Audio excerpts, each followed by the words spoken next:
Okay, I'm live. Finally, yan. So, ganyan talaga mga kapatid pag first time mo, no? Hindi mo pa kabisado ang mga bagay-bagay. Hindi mo alam kung alin yung pipindutin, alin yung patutugtugin. Ganyan talaga. Hmm. Okay. I see. Mhm. Alright. So, ayan. Again, sa mga hindi pa pala ako naka-live kanina. My goodness. So again, brothers and sisters, mga kapatid, this is Brother Leo Montales, UMHC, Urban Missionaries of the Heart of Christ. Dito ho kami located sa San Ramon, Caraga, Albay. Ako po ng Our Lady of Salvation Parish. Ako po ay isang religious missionary. Ang aming apostolate ay ang focus ho kami sa pag-aalaga at pagbibigay ng pagmamahal sa ating mga kapatid na homeless. So once or twice a week, we go out to feed the homeless. Yan po sa Caraga at sa Legazpi City. Alright. So yun pala, no? Dapat pala click mo muna yung go live before you play any song. So right now, the song is not playing. I don't know how to do that. Yun, binabati ko po. Oh, sorry. Sa ngalan pala ng aming station manager, SM Sir Nel Adtoon at production manager Sir Tony K. Welcome po sa ating bagong programa, Opinyon at Refleksyon. Okay? Opinyon at refleksyon sa mga bagay-bagay na nangyayari sa ating kapaligiran. Hindi lang ho opinion or reflection ko, kundi opinion at reflection nating lahat. Okay? So once or twice a week, go out to feed the homeless and stuff like that.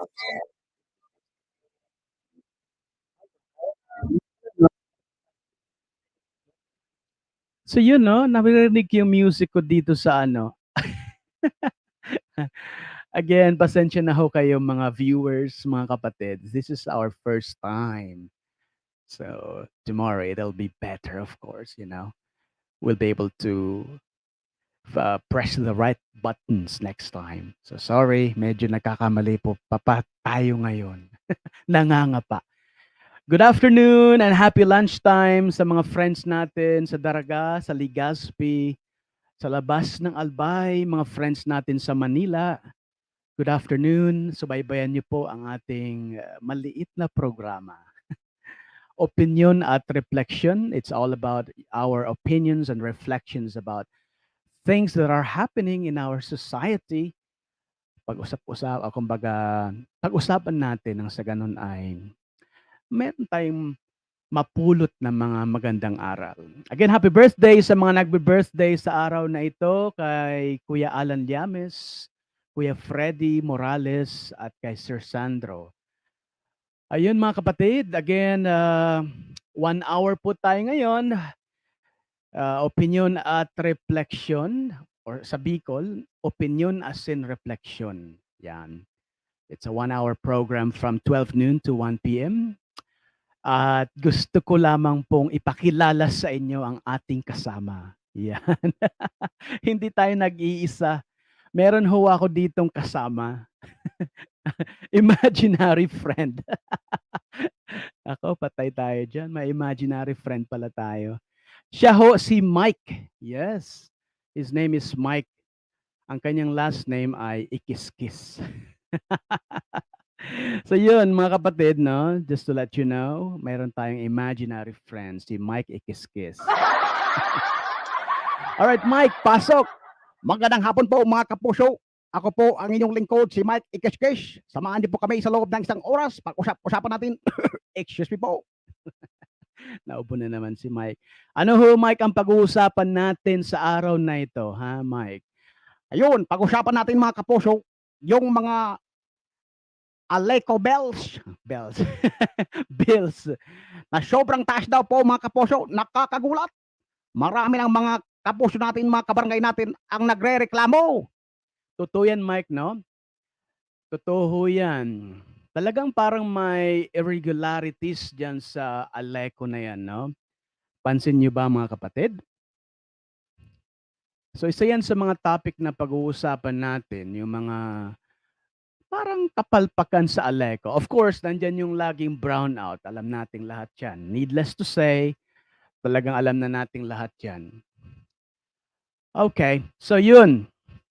Meron lang ho akong ikukwento sa inyo. Ito ho nangyari sa amin dito sa San Ramon. I think this happened, kung hindi ho ako nagkakamali, it happened in April. Hindi pa, April lang, di ba? So yun, first time sa buhay namin na nagka-bill ho kami ng 20,000 pesos. Congratulations. Saan kaya nanggaling yung 20,000 pesos na Aleco bill? Imagine mga kapatid, we only have, ilan ba ang ilaw namin? Apat yata, and isang maliit na lumang-lumang ref. May computer din, may electric fan. Alam niyo, ang electric fan ho namin yung mga clip fan. Dahil talagang tipid ho sila. Matipid sa kuryente ang mga clip fan na yan. Meron din kaming stand fan, isang wall fan sa chapel. Yun. Pero nagulat ho kami nung natanggap namin yung aming bill. 20,000 pesos. At yung katabi namin, yung pinsan ko, si Madam Ivy, usually ang bill nila 400, 500, 600, ganyan ho. But during that time, nung nagkaroon kami ng bill na 20,000 pesos sa Aleco, ang bill nila nasa 3,000 pesos. So she was also mad and she complained. Kami din ho, nagreklamo kami. Alam niyo, walang nangyari. Ang sabi nila, talagang yan ho talaga ang bill or reading, and we had to pay it. Kaya nangyari, nagkaroon ng agreement, installment, para bang, kumbaga, magbibigay kami ng paunti-unti because wala ho kaming pera, wala kaming 20,000 na pambayad. So yun ang nangyari. Mga kapatid, I'm sure kayo din, no? Alam ko na meron din kayong mga ganyang bad experiences sa Aleco. So feel free, no? I-comment niyo ho ang ano nangyari sa screen natin. Ang saya. Kumikislap-kislap. Ayan, again, sa mga viewers natin dyan, this is my first time, no? First time natin sa tanang buhay natin na mag-live or mag-broadcast. So, talagang nangangapa pa tayo. Kahit sa pag-play ng mga background music, we sometimes make some mistakes, and that is absolutely understandable, I guess. So, pasensya na ho kayo. Ayun. So, sino ho dito sa inyo mga kapatid ang may hindi ka pani-paniwalang bill sa Aleco? You can write your comment and I'll definitely read those. Sino ho sa inyo ang may mga para bang ang tawag niyan? May mga milagro. 'Di ba? Isipin natin, no? I mean, imagine, may kapitbahay kami isa pa na si Madam Lani. Ang gamit lang nila maliit na TV, electric fan, may washing machine, yes. Pero usually ang bill ho nila sa Aleco ay 500. Well, I think I should give you the exact information. April, nag-bill ho sila ng 400. May, 500, tumaas ng 100 pesos. Pero nung June, ngayong last month, June, 2,900. Yan. Nakakagulat, di ba ho? And mayroon ho akong i-share sa inyo, no. This information may be true. Again, hindi pa natin confirm ito.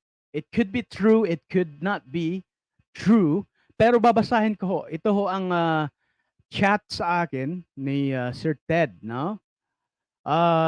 Kasi napag-usapan namin kung bakit ganyan ang mga bill sa Aleco. I don't know if you've already watched the video tungkol ho sa isang babae na nagreklamo kay Tulfo dahil yung bill ho niya 133,000 pesos.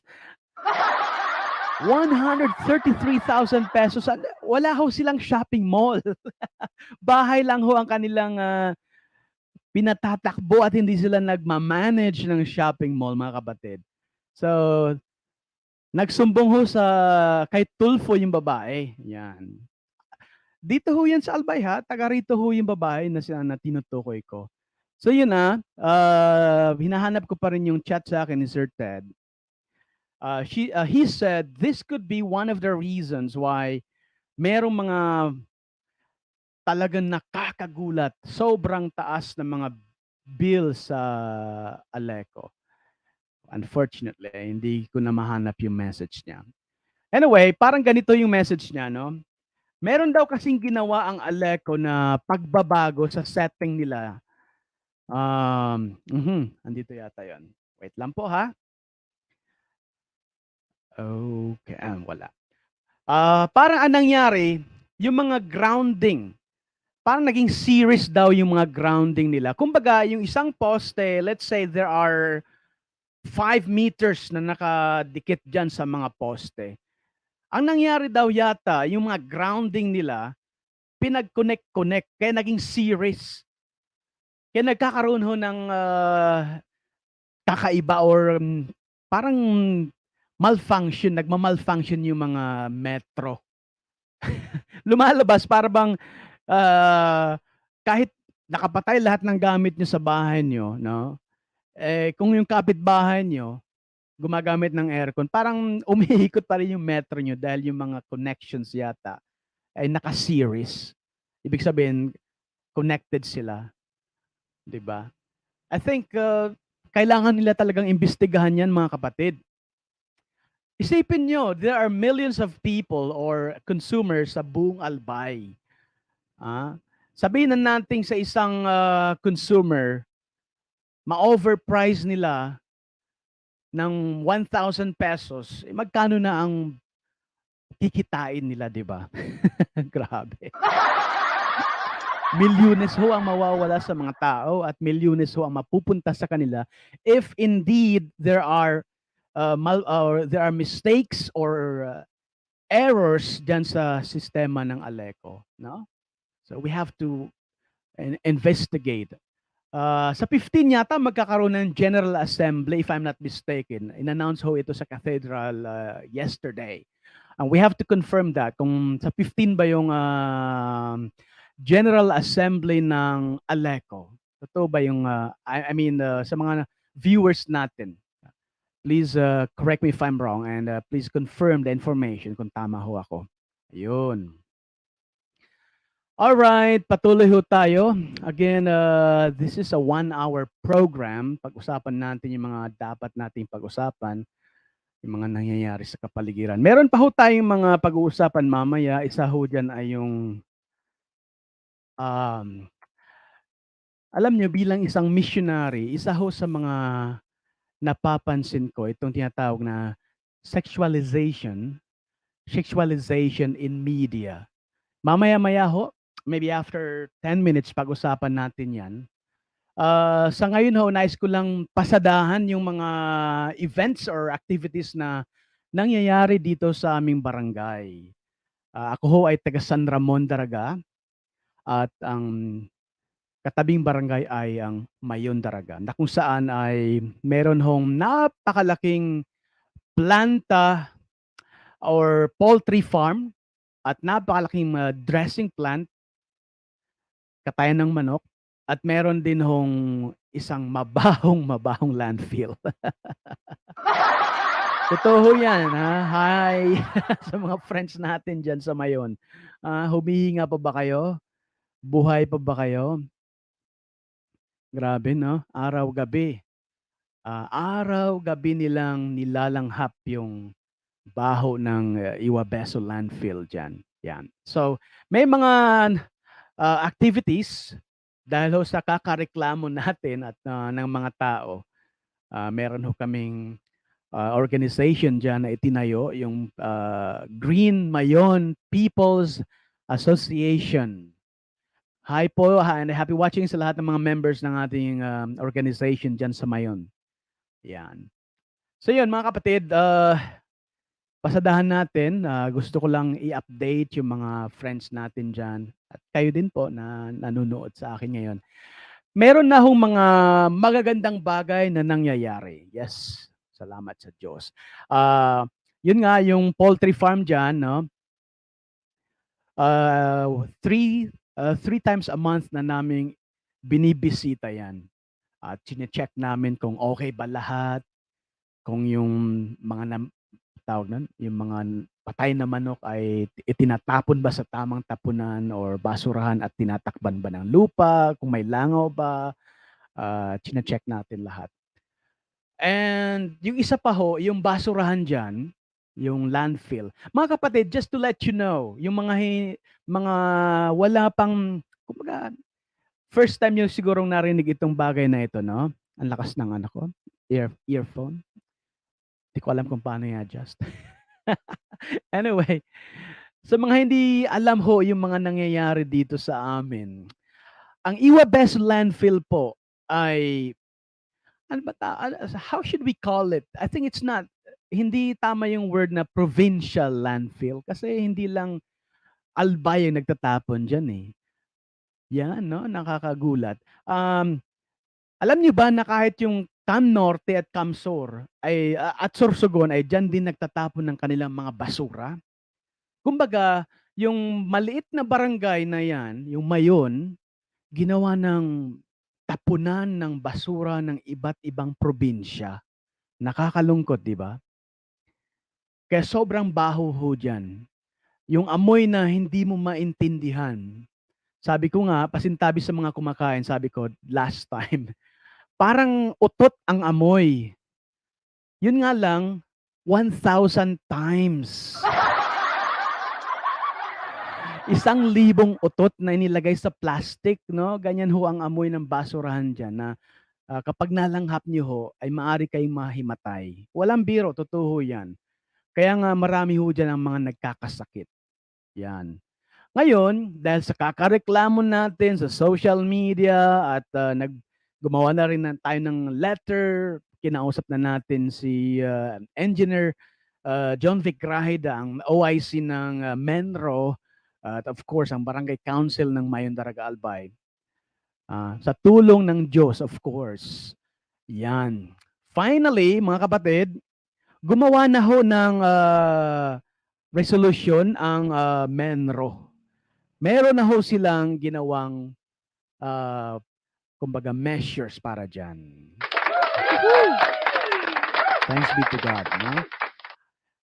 Gumawa na sila ng measures para mawala na ang problema na yan. At isa sa mga nabasa ko, isa sa mga, or yung pinakagusto ko doon, yung kapag nagtapon ho ng basura, ang mga, let's say, pulanggi, no? Or kamalig or ginubatan, pag nagtapon ho sila ng basura dyan, i-spray nila ng gamot. They have to use a certain kind of chemical to eradicate the smell. And after that, they have to cover it with soil. Ang galing, no? Yan ho ang gagawin nila. Kasi landfill nga eh. Hindi siya dump site. Pag dump site, wala. Mabaho talaga. If they say it's a landfill, then so be it. Gawin talaga nilang landfill. Ayun mga kapatid, yan lang ating mga update. At salamat din sa mga government officials na sabi nga eh nabulabog natin at kumilos din naman, no? Alam nyo, sa totoo lang, kung sabi ko nga, no, nabanggit ko ito last time, kung kayo ho ay active lang, let's say barangay officials na very active, hindi ho sapat yun. Dapat proactive. Kasi 'pag active lang, kilos ka lang ng kilos, gawa ka ng gawa. Pero 'pag proactive ka, pangungunahan mo na ang mga bagay-bagay, makikita mo na yung possible na magiging problema at gagawan mo na ang solusyon. Alright, 'yun lang naman po ang ating mga, updates 'no. Nag-chat sa atin si ano, Auntie Miriam Simanes. Sabi niya, meron daw taga DENR na pumunta diyan. Yan, very good 'no. So mamaya alamin natin kay, Kagawad kung, ano yung, activities nila nila diyan or ano yung anong anong ginawa ng DENR kasi nandiyan daw ho sa Iwabeso landfill. I think they're checking the landfill. Ano yun, ano yun? Okay, pwede ho kayong mag-comment, pwede rin ho kayong bumati if you want. Saan ba kayo magko-comment? Sa page ba ng BicolNet TV or sa kahit saan? Pwede ho kayong mag-comment dito sa Facebook page ko, pwede ho dun sa BicolNet TV and I'm gonna read your comments. So, hindi na ba makakapag-play ng music?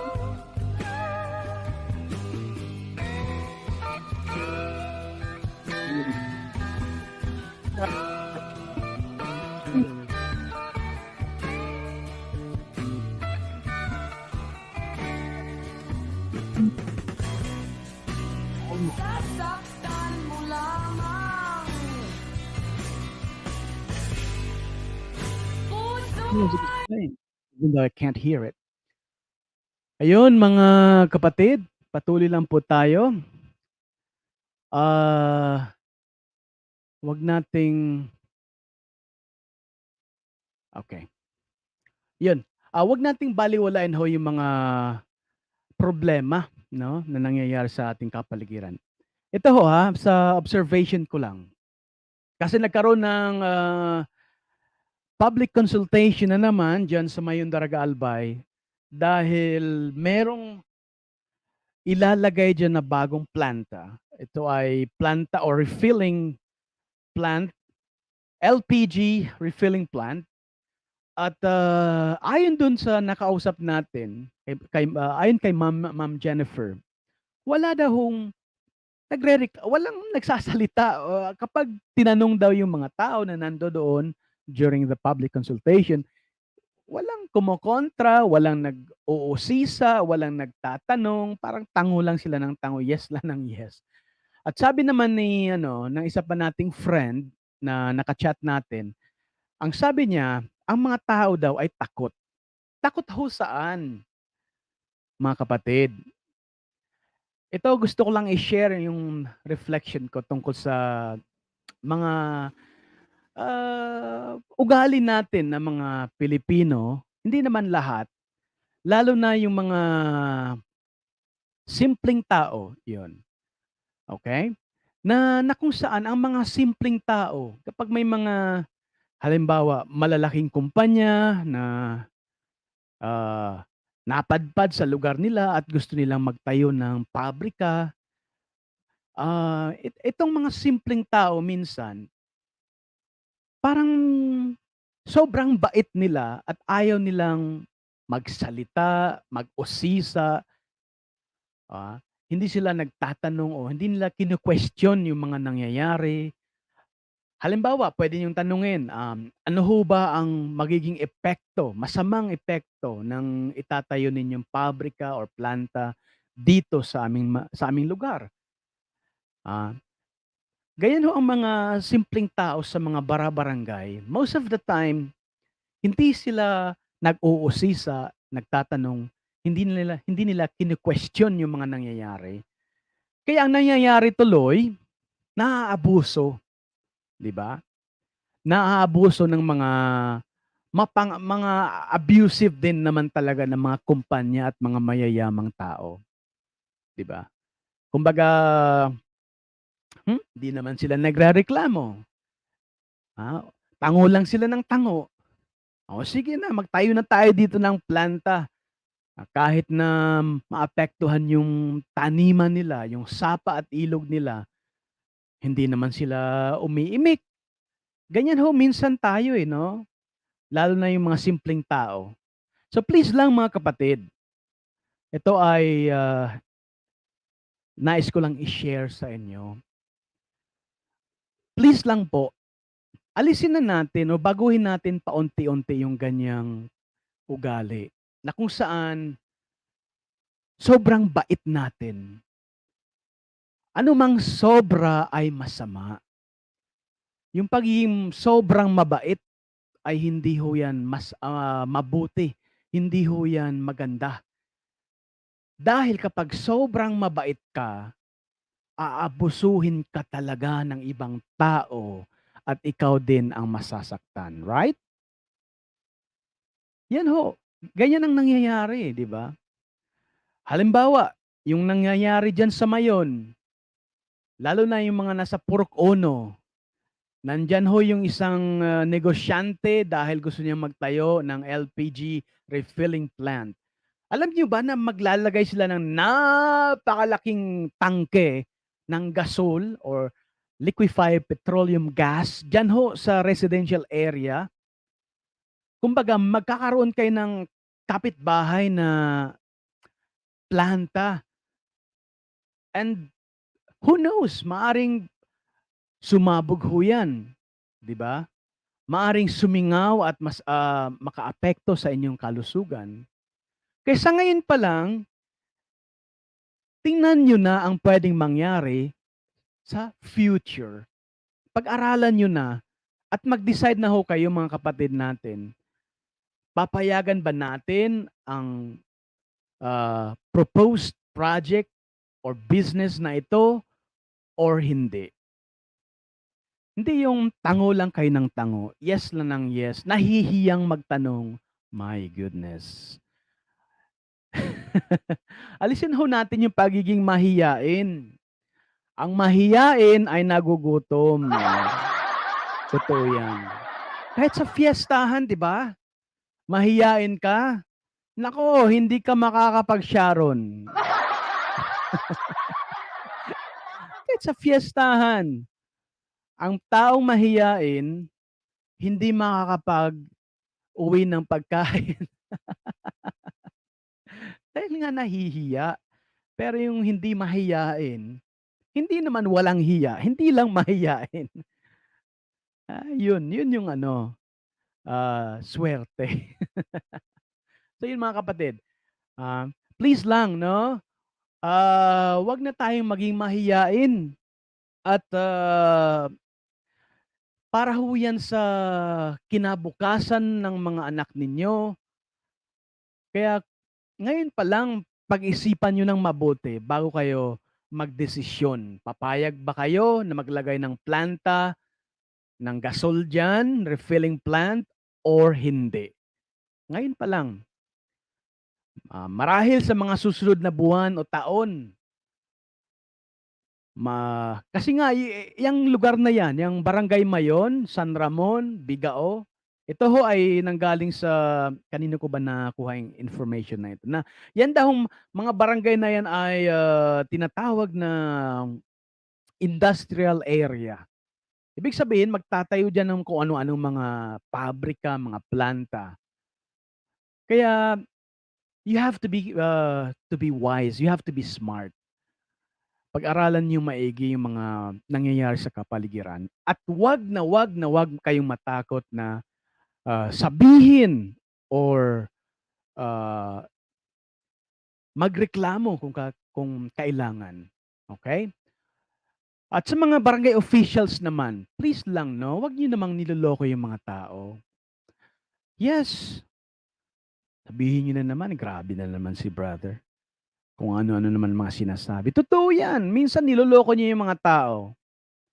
Papatawag kayo ng public consultation, permado na pala yung clearance or yung barangay permit. Anong kwento ng public consultation? Nako, wag niyo nga ako niloloko. Nangyari na yan noon. Nangyari na naman nung nakaraang Karaang buwan lang, 'no?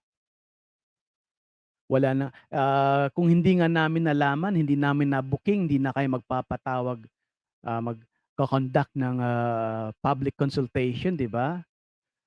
Napirmahan na ng mga tao yung, clearance. Buti na lang at nalaman namin sa isang tao na gusto niyong itago yung mga ginagawa niyo. Kaya talagang pinilit namin kayong magkaroon ng public consultation at yun, naging void or invalid yung, ah, permit, 'di ba? Dahil may, nag-object, nagreklamo, tumutol. Sa mga public, I mean sa mga barangay officials, hindi ho sabi nga ayokong gamitin yung word na ito, eh, pangit pakinggan, pero gagamitin ko ha, pasensya na. Hindi ho tanga, 'yan. Hindi ho tanga ang mga tao ngayon. Eh, 'wag niyong niloloko, ano ba naman kayo? Papatawag kayo ng public consultation, yun pala parang drama lang ang nangyayari. Dahil, ang totoo niyan, pirmado na yung barangay permit, pinayagan niyo ng mag-operate yung isang negosyo. Mali ho 'yan, 'no? Niloloko niyo yung mga tao, akala niyo naman sa mga tao 2023 na ho ngayon, lahat ng tao may Facebook na, hindi niyo na maloloko. Pasaway talaga kayo. Tapos 'pag, napupuna kayo, nagagalit kayo at dahil sa sobrang galit niyo, sisiraan niyo yung tao, tatawagin niyo ng alam niyo mga kapatid, ah, kahit, ang dami kong mga naririnig, 'no, na mga tsismis, ang dami, matatawa ka na lang minsan. Hindi natin pinapatulan 'yan. Naku, who cares? Pero marami ho tayo. Sabihin ko, i-share ko lang sa inyo, may mga nagsasabi diyan na ako daw ay, padi-padi. Ibig sabihin ng padi-padi, hindi pari, hindi priest, kundi padi-padi. Kumbaga parang, decoy. Hindi naman talaga ako pari. Kailan ho ba ako nagmisa? Nakasuot ho ako ng, sutana, ng habit dahil ho ako ay isang religious missionary, pero hindi ho ako pari. Hmm. Ano pa yung mga naririnig ko diyan? Kulto, 'yan. Kami raw ay, nagtatayo ng kulto. May kulto ba na approve ng, parish priest at, approve ng bishop ng, Diocese of Legazpi? Naku po, tumigil nga kayo. Marami hong nagagalit sa'kin diyan, 'no? Diyan sa lalo na diyan sa Mayon dahil sa kakareklamo natin. Mga kapatid, sabihin ko sa inyo, magalit na kayo sa akin, sumpain niyo na ako, okey lang sa akin 'yan, tanggap ko 'yan. Basta ang gusto ko lang, yung problema natin diyan sa basura na sobrang, mabaho at sa, ah, poultry farm na nagpo-produce ng, fly infestation ay maayos. 'Yun lang, 'no? Sabi ko nga sa inyo kahit patayin niyo ako, eh, basta tayo ay gagawin lang natin yung tama, 'yun. Alright, patuloy ho tayo mga kapatid and, mamaya-maya ng konti pag-usapan natin yung, isa sa mga topic na nakikita ko na magandang pag-usapan, yung sexualization in media. Mamaya ho i-explain ko, 'no. Hindi ho tayo expert, I'm not a psychologist, pero sa tulong ng, internet, makakakuha naman tayo ng mga information. Alright, so again, if you have some, comments, feel free to leave or write your comments. I'm gonna read them a little later. Kung gusto niyo magpa-shoutout, puwede rin. At kung may mga reklamo kayo na gusto niyong, ah, ilapit Gusto niyong pag-usapan natin? Yes. Comment lang ho kayo. Ano yun? Okay. So next time or tomorrow, aayusin na natin yung programa natin. Dahil sa ngayon, hindi ko marinig yung music. But I think you can hear the background music that I am playing right now. The time now, brothers and sisters, is 12:42. We only have 18 minutes left. Magbabalik ho tayo pagkatapos po ng maiksi lang naman na patalastas. This program is brought to you by the City Government of Legazpi headed by Honorable Mayor Geraldine Rosal, Honorable Vince Baltazar III, Board Member, 2nd District, Province of Albay. Hard Rocks Grill and Resto Bar located at Alternate Road, Legazpi City, at the back of American Ribs and Wings and Splash Bro Car Wash, owned and managed by Kuya Ron Rosal. JMAC IT Solutions, located at Rawis, Legazpi City, owned and managed by Kuya Jomar Marceliana. And White House Resto Bar located at F. Lotavio Street corner Pisa Mora Street, Ilaud 2, Daraga, Albay.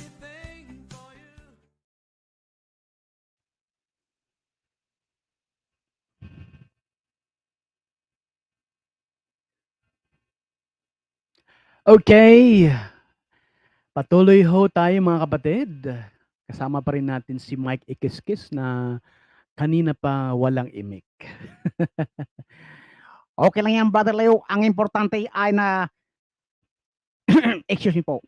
Yun. Walang masabi si Mike.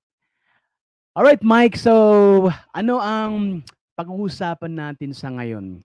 Yun nga, nabanggit mo na kanina, pag-usapan natin mga kapuso, ang tungkol ho sa sexualization in media. Excuse me po.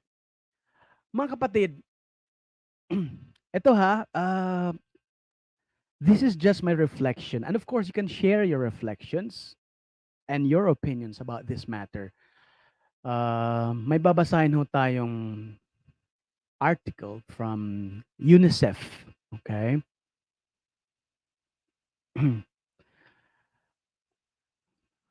Just a second. Okay? Brothers and sisters, every 10 minutes, bawat 10 minuto daw, somewhere in the world, an adolescent girl dies as a result of violence. Bawat 10 minuto, no? May isang babae ang namamatay dahil sa violence. Nearly 1 in 5 girls is sexually abused at least once in her life. In the United States, 18% of girls report that by age 17, they have been victims of a sexual assault or abuse at the hands of another adolescent. Wow. Nakakalungkot lang, no? Imagine, every 10 minutes, isang babae ang namamatay dahil sa violence. Violence against women. Halimbawa sa programa natin, di ba, may 60 minutes tayo. So, 6 na babae after our program, all over the world. 6 na babae ang namamatay dahil sa violence. Meron ding mga na-abuse, sexually abused, no? Sabi dito, basahin ko lang ulit, 18% of girls report that by age 17, they have been victims of a sexual assault or abuse at the hands of another adolescent. Kawawa. And nakakalungkot na sitwasyon. So let's go to the next part. Why are women and girls often the victims of violence? Bakit daw mga babae, mga women, mga adults, women, and minor na mga babae ang malimit na nagiging biktima ng violence? There is no single reason why women and girls are so often the victims of violence. However, when they are repeatedly objectified and their bodies hypersexualized, the media contributes to harmful gender stereotypes that often trivialize violence against girls. Isa daw ho sa mga dahilan kung bakit maraming mga minor na mga babae at mga adults na rin na mga babae ay naaabuso, sexual abuse, physical abuse, emotional abuse, and so on, ay dahil ho sa tinatawag nating sexualization sa media, sa TV, radio, magazines, and of course, social media. Sexualization. Halimbawa, bigyan ko po kayo ng halimbawa. Sa mga kalendaryo, 'di ba? Kalendaryo ng alak. Makikita nyo ang larawan ng isang napakagandang babae na halos hubot-hubad na, naka two-piece. Yan ho ang isa sa halimbawa ng sexualization. Na kumbaga, pag sinabi nating babae, laging kino-connect natin sa sex. Na kumbaga, pag sinabi nating babae, maganda, sexy, pumapasok kaagad sa isip ng mga tao, sex, 'di ba? Ang ibang mga tao, mga kapatid, ang ibang mga race, no, ibang lahi, siguro iba din sila mag-isip. 'Di ba? Marahil ang iba iniisip nila, magandang anak ng Diyos. Pag nakakita siguro sila ng babae na maganda, maganda ang mukha, 'di ba? Siguro iniisip nila, napakaganda na anak ng Diyos. Siguro ganyan mag-isip ang ibang mga tao. Pero nakakalungkot dahil ang karamihan, lalo na sa mga lalaki, kapag nakakita ng magandang babae, ang pumapasok sa isip na, wow, ang sarap. 'Di ba? Tama o mali?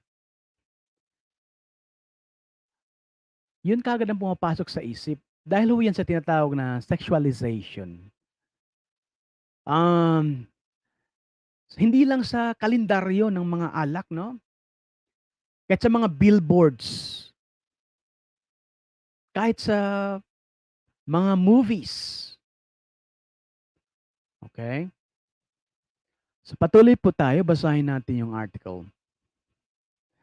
A report by the American Psychological Association, or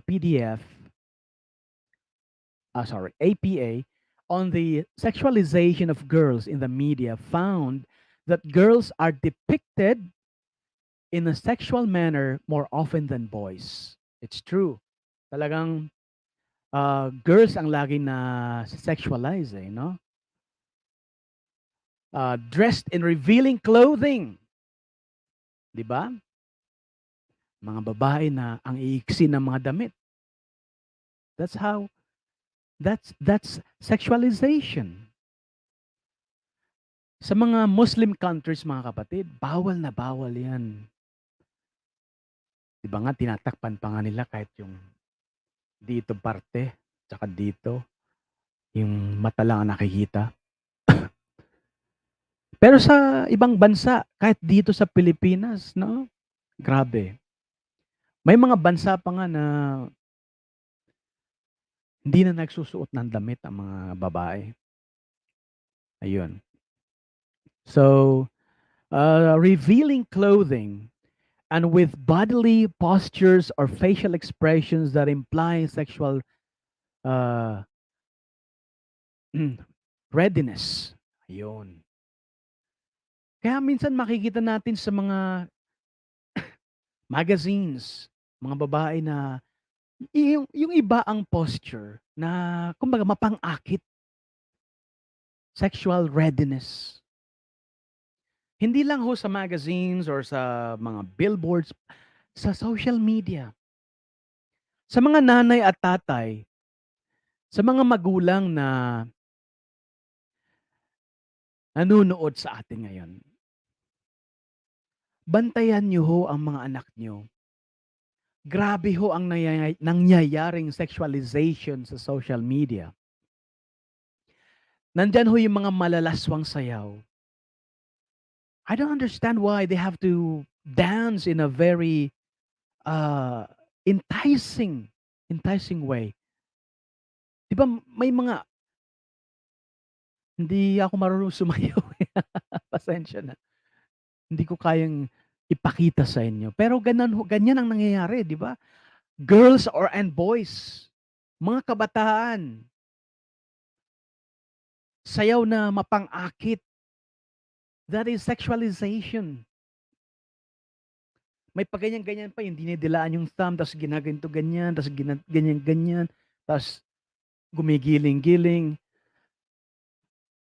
Sa mga nanay at tatay, you have to watch your kids. Bantayan niyo ho. 'Di niyo alam ganyan na pala ang ginagawa nila sa social media at, kumbaga they're putting themselves in danger, right? Ano pa? Kahit sa mga post, yung mga, tawag nito, mga double meaning na mga post, 'di ba? Hindi lang videos ang malalaswa, kundi kahit yung mga message nila, 'di ba? Sexualization ho ang tawag diyan, eh. Sa mga advertisements, kahit sa radyo may mga DJ na ang pangalan, eh, kakaiba. Halimbawa, DJ Sarap. Anong klaseng pangalan yan? DJ Yum Yum. Kahit sa radyo may mga ganyan din, no? Sexualization. Dahil lang gusto nilang sumikat. Alam naman natin mga kapatid na kapag medyo bastos talagang tinatangkilik ng mga tao. Nakakalungkot, di ba? Kaya nga yung mga sayaw na malalaswa, talagang maraming likes, maraming views. Kaya may mga mga vloggers, may mga content creators na kulang na lang talaga ibenta nila yung katawan nila para kumita sa social media or magkaroon ng maraming views at likes, 'di ba? Kahit sa mga radyo mayroon 'yan, eh, no? DJ Sarap. Halimbawa, ladies and gentlemen, this is your DJ for today. My name is DJ Sarap, ang nag-iisang masarap. Anong nangyayari sa atin? That's sexualization. If you're in a Muslim country, you will be not crucified. You will be punished. Ayun. Eh, di natin minsan dahil very rampant at kumbaga yan ang ginagawa ng mga tao, para bang tanggap na ng lahat at nawawalan tayo ng sense of yung tinatawag natin na sense of sin. Kumbaga, ito ay mali, ito ang tama. Wala na tayong ganyan, eh. Yung sense of sin. Hindi na natin na-identify ang mali o ang kasalanan. Lalo na kapag tanggap ng karamihan sa ating society, iniisip natin, ay, walang mali dyan dahil tanggap ng karamihan. Right? So yun, hindi na natin babasahin yung buong article dahil napakahaba. Pero yun, no, maybe next time or tomorrow, patuloy natin yung topic na ito. Sa mga nanay at tatay, nakikiusap ho ako. Bantayan niyo po ang mga anak niyo. Di niyo alam. Kumbaga, dinidegrade na pala nila yung morality nila. Nawawala na sila ng tinatawag na sense of sin. Ito ay mali, ito ay tama, ito ang gawin natin, ito yung mga mali at iwasan natin. Nawawala na yung sense of sin. And, ano pa ba? Hindi ko ho makita yung mga comments niyo, no? Meron ba kayong mga comments sa Facebook? Kung meron, hindi ko makita. Paano ko mababasa yung comments niyo? Paano ko kayo mag-greet if I cannot see your comments? All right. Nice ko lang pasalamatan before we end our program. We only have 3 minutes left. It's now 12:57, brothers and sisters in Christ. Nice kong pasalamatan si Sir Nel Addoon sa opportunity na ibinigay niya sa akin na maging parte ng BicolNet TV. Magtulungan ho tayo mga kapatid. Kung may mga napapansin kayong hindi maganda, again, this is my first time, no? I'm not a journalist, but I will do my best. I will learn from my mistakes. So, kung may mga napapansin kayo na pwedeng i-improve, okay? Send me a message. Okay. Halimbawa, boring, boring ba ako, or kailangan nating gumamit ng ganito, kailangan nating dagdagan ng ganito, may mga topic na dapat pag-usapan. Please give me your feedback so we can improve our program and we can make it enjoyable, of course, no? Enjoyable and meaningful. I think these two things are important in a program like this. It must be enjoyable and meaningful. Otherwise, if it's purely fun or enjoyable but not meaningful, I don't think you're going to benefit from it, or I don't think it's gonna be good for you or for our listeners. Okay. And how about my voice? How about the quality of the sound? Kasi like what I just mentioned, lahat bago para sa akin. The setting, everything is new. So please, give me your feedback. I will definitely appreciate your feedback kasi that's how you can improve yourself, by reflecting or meditating on the feedback of the people. Okay. So yun mga kapatid, sa mga friends natin sa Anislag, sa mga gagraduate, meron hong misa mamayang alas 2, if I'm not mistaken. 12, yes, sorry, so 2 in the afternoon, so you should be in the church like 30 minutes before the mass starts. I'm not sure kung si Father Monching ang magmimisa or si Father Eric. Ayun. Kanina ho may misa na yung mga for the students. Baccalaureate Mass. Yan ang tawag doon. All right. Okay, brothers and sisters, bukas huli, opinion as in reflection. Opinion at reflection every 12 noon to 1 p.m. And bukas huli, magsama-sama tayo. Pag-usapan natin ang mga bagay na maaring makatulong sa atin to grow spiritually. Maraming salamat. God bless. God bless you all. Orasyo Imperata laban sa mga bagyo asin iba pang mga kalamidad. Amang makakamhan, iniitaas mi ang samong mga puso sa pagpasalamat huli kan mga ngangalasan kan sa imong linalang. Huli kan sa imong pangataman sa pagtao mo kan sa mong mga pangangaipo digdi sa daga. Asin huli kan sa imong kadunungan na nag-aantabay kan lakaw kang bilog na kinaban. Inaako mi na nagkasala kami sa imo asin sa kapalibutan. Day kami naging marhay na paraataman kan sa imong linalang.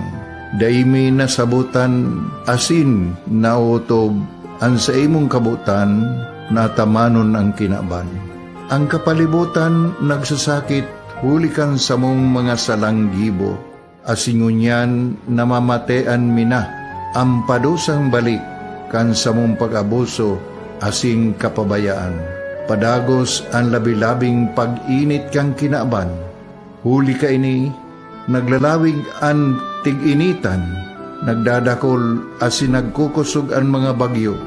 Uran, baha, pagtuga kang bulkan, asin iba pang mga natural na kalamidad. Dai kaming mabibirikan kundi ka, mamumuto nama. So sa imo kami minahagad, ning kapatawaran kan samong mga kasalan. Ilikay mo kami, ang samong mga namumutan, asin mga pagrugaring, sa peligro nin mga kalamidad, natural man o kagibuhan nin tao. Antabayan mo kaming magtalubo na maging mga responsabling paraataman kan sa imong linalang, asin mga matinabang na parasurog kang kapwang nangangaipo. Huli ki Kristo sa mong kagurangan. Nuestra Señora de Salvación, ipamibi mo kami. Nuestra Señora de Salvación, ipamibi mo kami. Nuestra Señora de Salvación, danay na ipamibi mo kami.